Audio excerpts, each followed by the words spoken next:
Okay, guys. So, Bismillahirrahmanirrahim.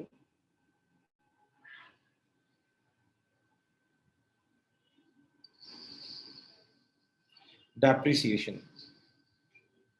नाम सुन के आप थोड़े परेशान हो गए होंगे, सर ये है क्या? लेकिन टेंशन नहीं लें, बड़ा अच्छा टॉपिक है, बड़ा आसान टॉपिक है, टेंशन लेने की कोई बात नहीं है। सर डेप्रिसिएशन कहते किसे हैं? डेप्रिसिएशन कहते किसे हैं? अच्छा, नॉर्मली ये टर्म आप लोगों ने सुनी होगी, ठीक है ना? नॉर्मली आप लोगों ने सुनी होगी कि भाई मैंने एक चीज़ खरीदी थी, उसकी वैल्यू डेप्रिशिएट हो गई।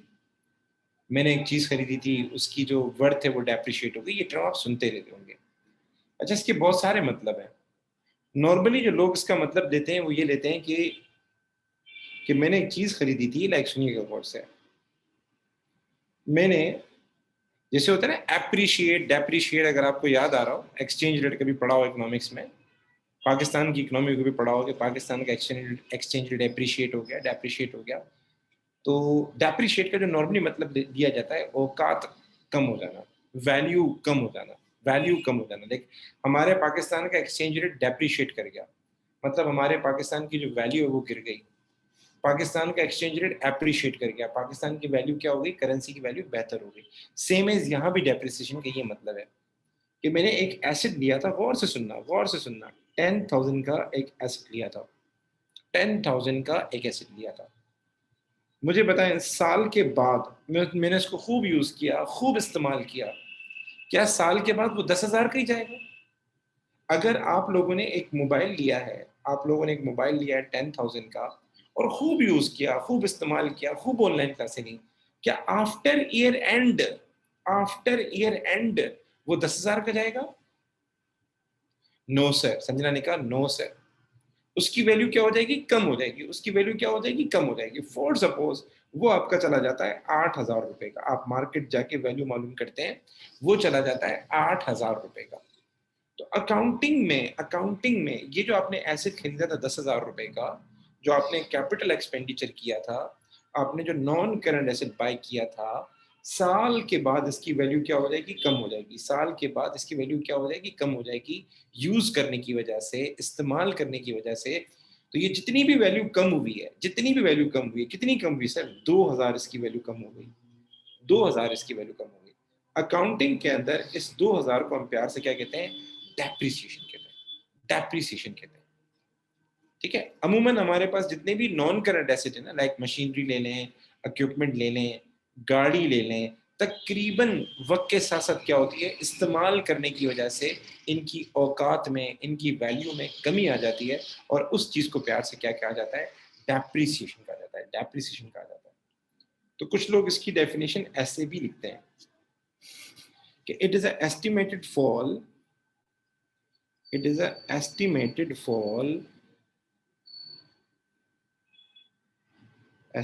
fall in value of non-current asset, value of non-current asset over the period of time, over the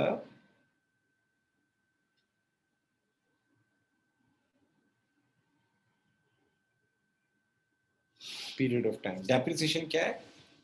आपने कोई भी, अच्छा डेप्रिसिएशन हम पढ़ते हैं नॉन करंट एसेट के लिए, मैं नॉन करंट एसेट लिखना भूल गया, यहाँ पे लिख लेता हूँ।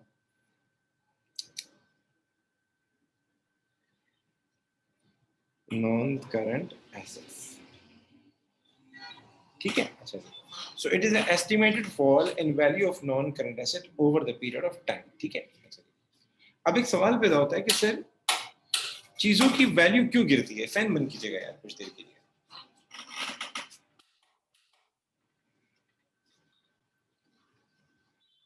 Why non-current asset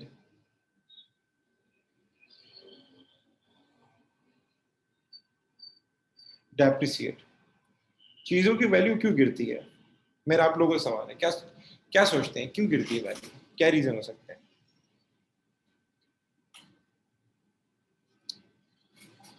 आप नॉर्मल बताएं मुझे, मुझे पता है कि it may be hard, normal पूछ रहा हूँ, नॉर्मल। आप कोई मोबाइल ले लेते हैं, मोबाइल की वैल्यू क्यों गिरती है वक्त के साथ साथ? ठीक है, इसको प्यार से हम कहते हैं यूजेज। पहला रीजन कश्यप बेटा यूजेज होगा। यूजेज भी कह सकते हैं इसको आप फिजिकल डिटोरिएशन भी कह सकते हैं हम लोग।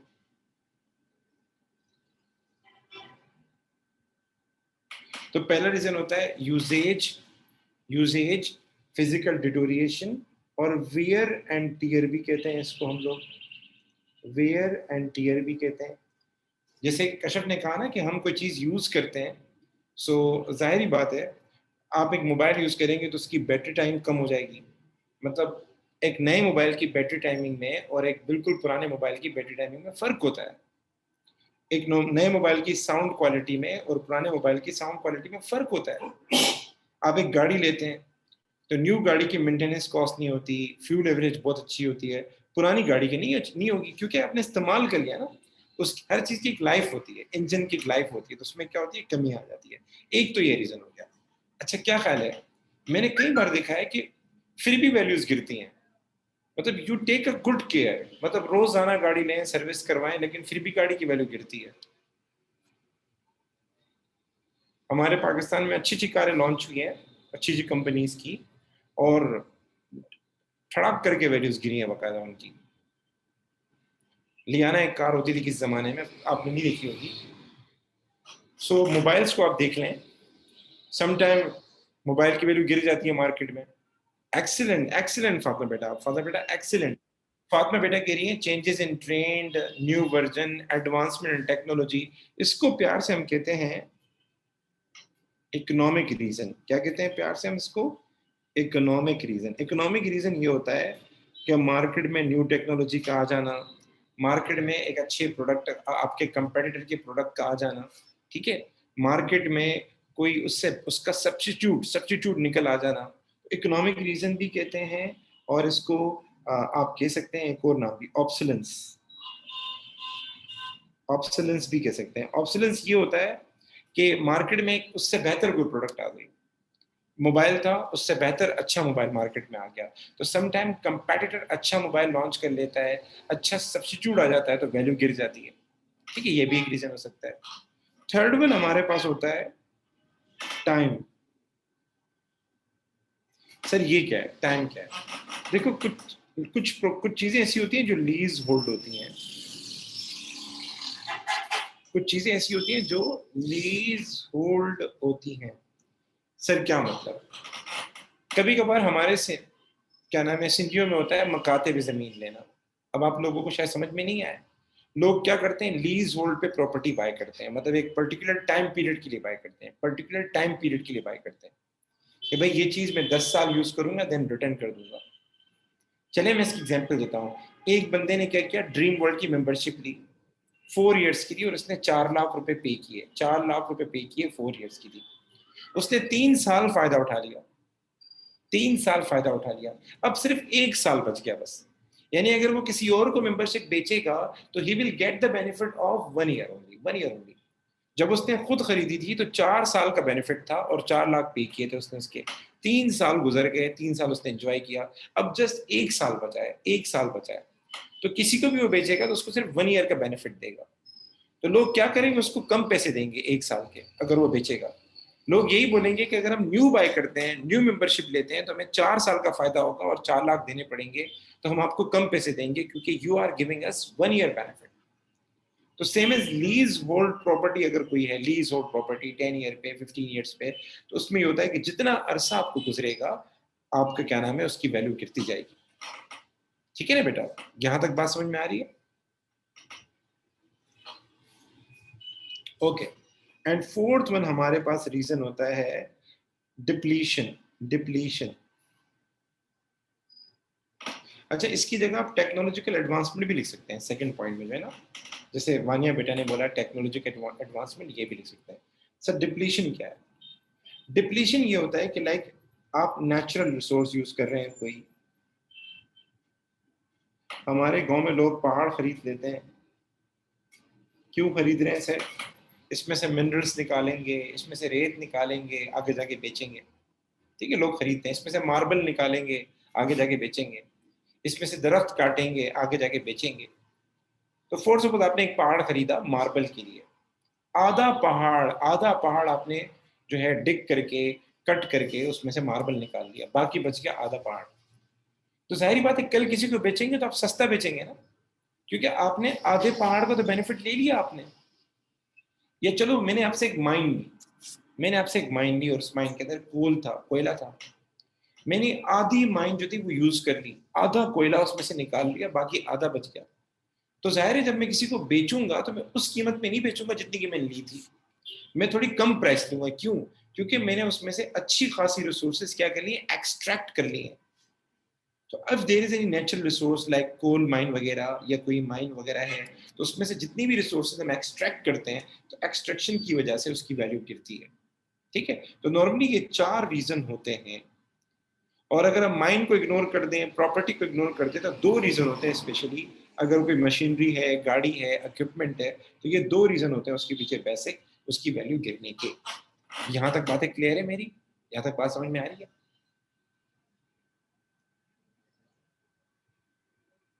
ओके ओके, अब आगे चलते हैं।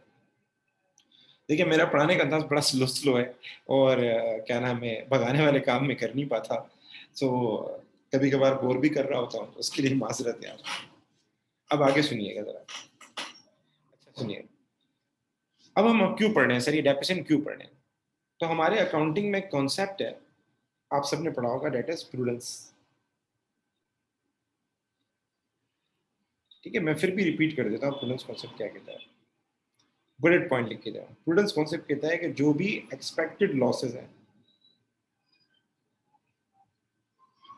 जो भी एक्सपेक्टेड लॉसेज है वो क्या करो, रिकॉर्ड करो। रिकॉर्ड करो मतलब इनकम स्टेटमेंट में एज एन एक्सपेंस रिकॉर्ड करो। आपने देखा होगा प्रोविजन फॉर डाउटफुल डेट में हम रिकॉर्ड करते थे। प्रोविजन फॉर डाउटफुल डेट में जो भी हमारे डाउटफुल डेट में इजाफा होता था, इंक्रीज होता था, हम रिकॉर्ड करते थे। हालांकि वो फ्यूचर का बैड डेट्स है, लेकिन फिर भी लिखते थे। क्यों? प्रूडेंस कॉन्सेप्ट, एहतियात। और मैंने एग्जाम्पल में बोला था कि अगर आपको पता चले कि 1 महीने बाद पानी खत्म होने वाला है, तो आप 1 महीने का वेट नहीं करेंगे, आप अभी से ही कुछ ना कुछ करेंगे। तो प्रूडेंस कॉन्सेप्ट भी ये कहता है कि फ्यूचर में लॉस होना है, आज ही रिकॉर्ड कर लो। क्यों? ताकि आपका प्रॉफिट क्या हो जाए, ताकि आपका प्रॉफिट क्या हो जाए, कम हो जाए, ताकि आपका एसिड क्या हो जाए, कम हो जाए।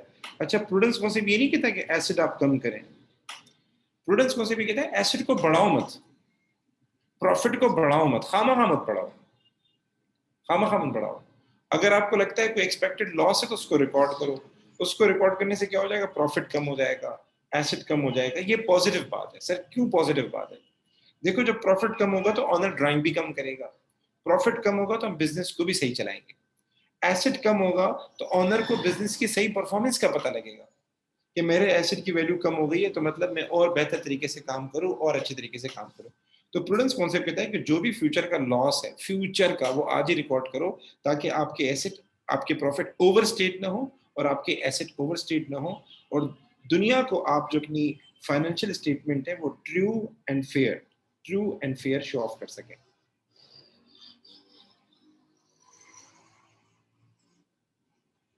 तो ये जो डेप्रिसिएशन है ना, ये जो डेप्रिसिएशन है, ये क्या है सर? ये एस्टिमेटेड फॉल है। एस्टिमेटेड है मतलब हमें लगता है कि मैं एसिड यूज करूंगा उसकी वैल्यू में कमी आएगी। तो प्रूडेंस कॉन्सेप्ट कहता है कि जब आप नॉन करंट एसिड यूज करते हो, तो वक्त के साथ साथ नॉन करंट एसिड की वैल्यू क्या होती है, कम होती है। ठीक है, और ये आपके लिए क्या है, लॉस है एक किस्म का। तो ये आपको इनकम स्टेटमेंट में रिकॉर्ड करना चाहिए ताकि आपका प्रॉफिट क्या हो जाए, कम हो जाए। तो डेप्रिसिएशन हम क्यों रिकॉर्ड करते हैं, डेप्रिसिएशन हम क्यों पढ़ रहे हैं? नंबर वन, प्रूडेंस कॉन्सेप्ट की वजह से, कि ये हमारा एक्सपेक्टेड लॉस है, ये हमारा फ्यूचर का लॉस है। जब एसेट को बेचेंगे तब पता चलेगा। तो प्रूडेंस कॉन्सेप्ट कहता है इसको रिकॉर्ड करो ताकि आपके प्रॉफिट सही हो, आपके एसेट सही हो जाए। यहां तक बात क्लियर है मेरी? यहां तक बात क्लियर है मेरी? अच्छा, अब आते हैं मैचिंग कॉन्सेप्ट के ऊपर। बेटा डेप्रिसिएशन वैसे बहुत आसान है, थ्योरी थोड़ी बहुत पढ़नी पड़ती है। डेप्रिसिएशन बहुत आसान है, टेंशन नहीं है उसकी। मैचिंग कॉन्सेप्ट क्या कहता है? आप आराम कर ले यार, मैंने आपको बड़ा थका है। मैचिंग कॉन्सेप्ट क्या कहता है? मैचिंग कॉन्सेप्ट ये कहता है कि expenses incurred expenses incurred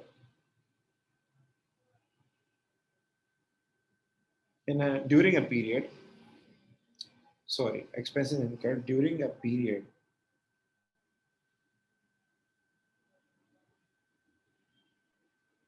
be recorded be recorded in same accounting period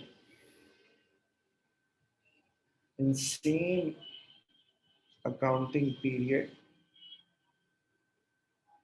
in which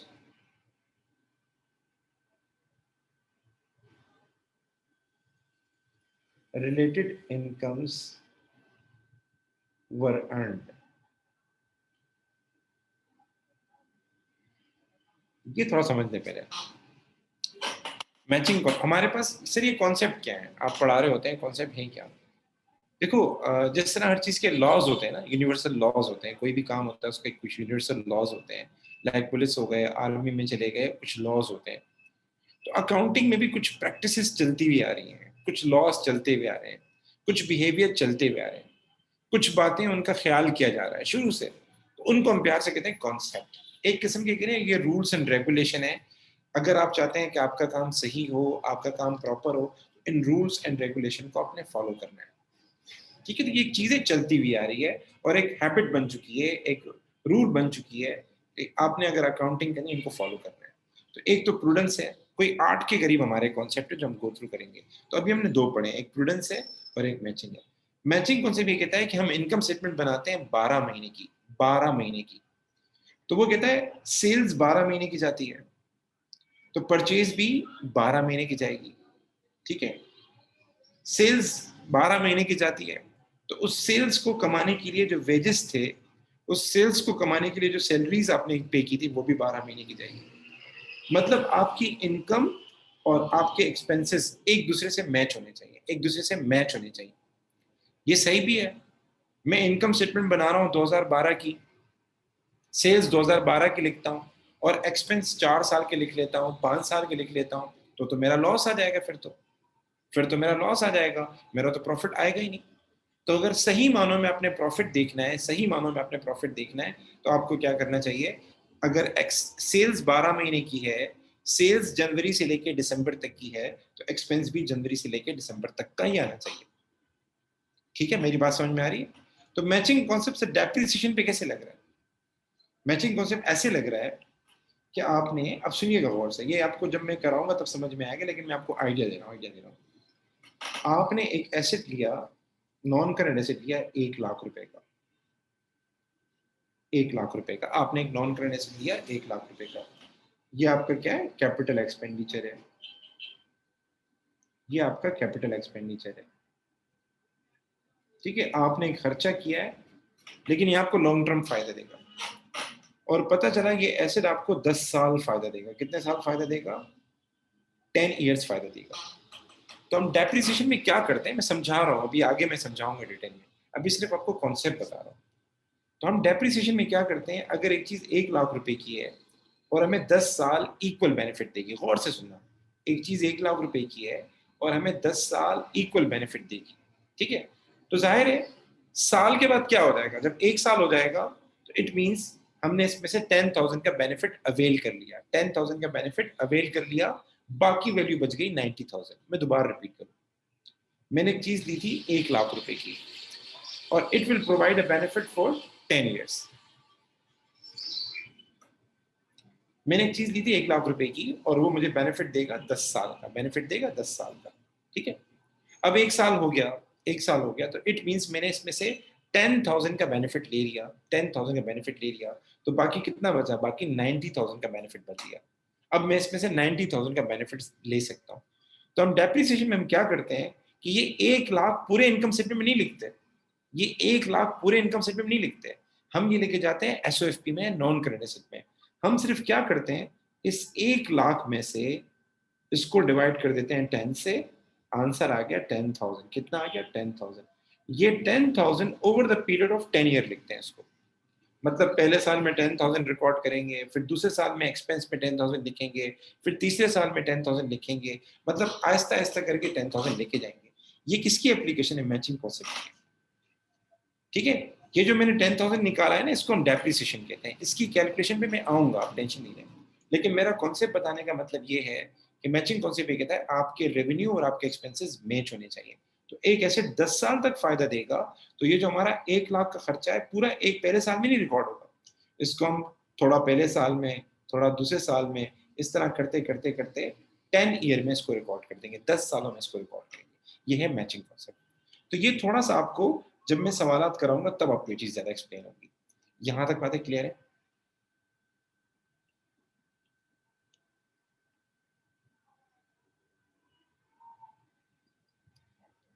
ठीक है, ठीक है, ओके ओके। तो अब डेप्शन का छोटा सा वो कर लेते हैं, थोड़ा सा उसको गो थ्रू कर लेते हैं, फिर भले हम क्लास ऑफ कर लेते हैं। एक छोटी सी एग्जांपल हम कर लेते हैं ताकि डेप्शन कैसे कैलकुलेट की जाती है। तो आप भले स्क्रीनशॉट ले लें इस चीज़ का, फिर मैं आगे चलता हूँ। जो मैंने आप काम काम करवाया है इसका स्क्रीनशॉट ले लें। और ये फाइल मैं वैसे भी आपको भेजूंगा, ठीक है ना? ये टेंशन नहीं है, जो भी मैंने काम करवाया हुआ है जितना भी, ये सारा मैं आपको लिख के भेजूंगा, उसकी टेंशन नहीं है, ठीक है?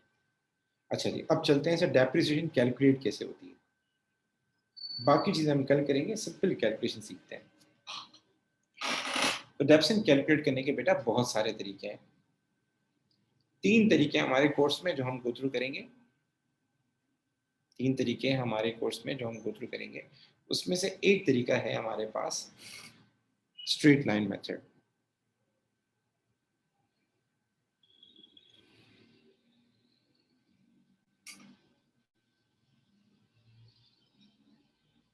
इसको स्ट्रेट लाइन मेथड भी कहते हैं,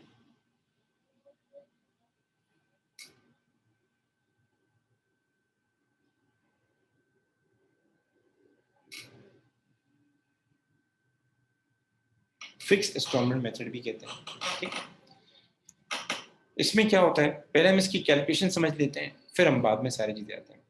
इसमें क्या होता है, हम डेप्सन के लिए 2 फॉर्मूले यूज करते हैं। हम पहले लिखते हैं कॉस्ट माइनस स्क्रैप वैल्यू और डिवाइड कर देते हैं यूजफुल लाइफ। और दूसरा फॉर्मूला है depreciation is equal to cost minus scrap value multiply by percentage. अगर स्क्रैप वैल्यू नहीं गिवन, अगर स्क्रैप वैल्यू नहीं गिवन, तो फिर ये इस तरीके से हो जाएगा, कॉस्ट डिवाइड बाय लाइफ या कॉस्ट मल्टीप्लाई बाय परसेंटेज। ठीक है? क्या मतलब, क्या मतलब, मैं जरा समझाने की कोशिश करता हूँ। पहले तो समझ लें कॉस्ट किसे कहते हैं। कॉस्ट मैं आपको बता चुका हूँ कि कोई भी नॉन करेंट एसेट हम बाय करने जाते हैं तो उस पर जो हमारा टोटल खर्चा आता है, जो कैपिटल एक्सपेंडिचर होता है, वो कॉस्ट कहलाता है। परचेज प्राइस के साथ साथ अगर कोई डिलीवरी एक्सपेंस है, कोई भी ऐसा खर्चा है जो उसको लाने के लिए जरूरी है, वो भी इसका पार्ट बनेगा। ठीक है, ये मैं बता चुका हूँ। तो आसान सवाल आते हैं वो लेवल में। स्क्रैप वैल्यू क्या है और हम क्यों माइनस कर रहे हैं? देखो, डेप्रिसिएशन का मतलब ये कि वो पैसे जो मुझे नहीं मिलने वाले, मतलब मेरा लॉस, मेरा लॉस। ठीक है? स्क्रैप वैल्यू का मतलब क्या होता है? Future selling price. इसको स्क्रैप वैल्यू भी कहते हैं और इसका एक और नाम भी है, इसका एक और नाम भी है। इसको स्क्रैप वैल्यू के साथ साथ एक और नाम है, मैं खुद रेजिडुअल वैल्यू, रेजिडुअल वैल्यू।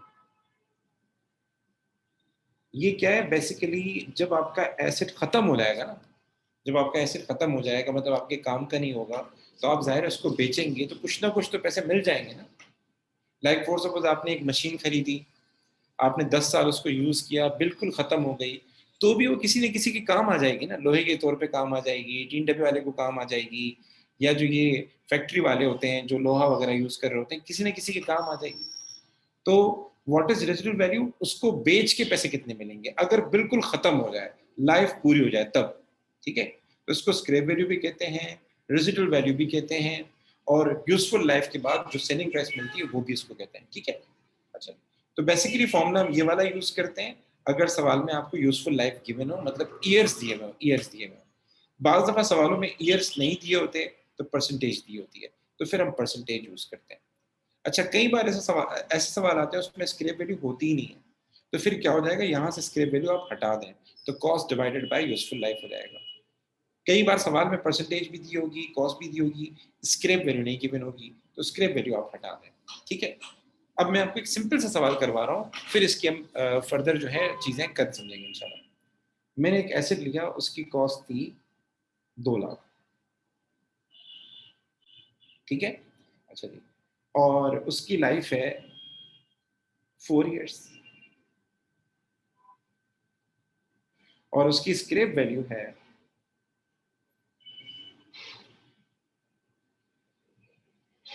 उसकी स्क्रैप वैल्यू है 40,000। 40,000, बल्कि मैं चेंज कर देता हूँ, 80,000 कर देता हूँ, सॉरी। इसकी स्क्रैप वैल्यू है 20,000। स्क्रैप वैल्यू क्या है, 4 साल के बाद, 4 साल के बाद जब मैं इसको बेचूंगा इतने पैसे मिलेंगे, तो ये हमारा लॉस नहीं है। तो सर डेप्सिन कैसे कैलकुलेट होगी, तो डेप्सिन का फॉर्मूला क्या है, 2 लाख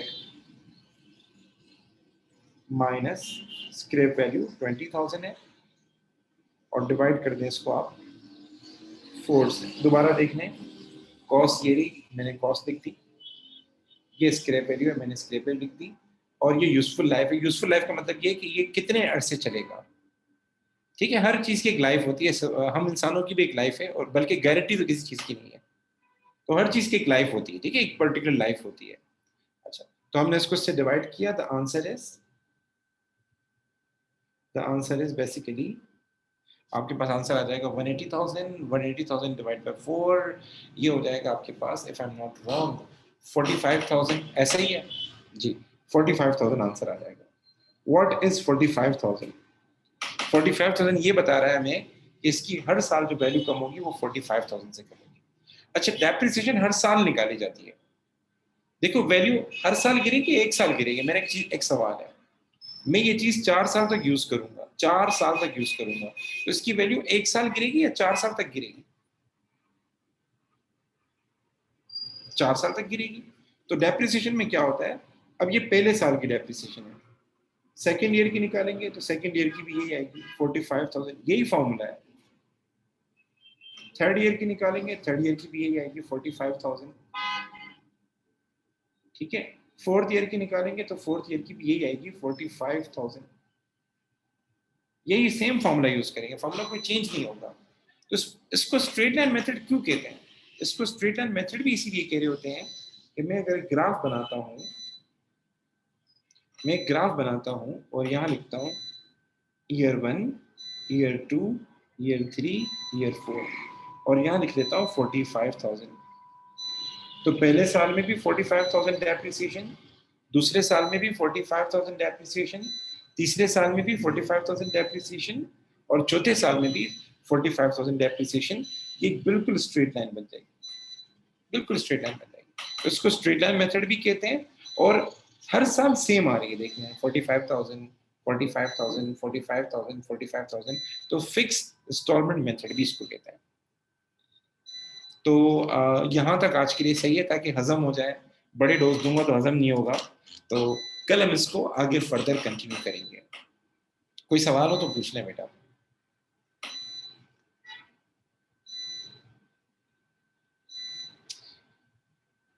और बेटा एग्जाम्स करीब हैं, आप लोगों का टेस्ट है मंडे वाले। मेरी क्लासेस होंगी अभी थर्सडे से लेके संडे तक होंगी, ठीक है, 4 दिन क्लास रखूंगा, ठीक है। सो एक मिनट, मैं रिकॉर्डिंग ऑफ कर दूँ।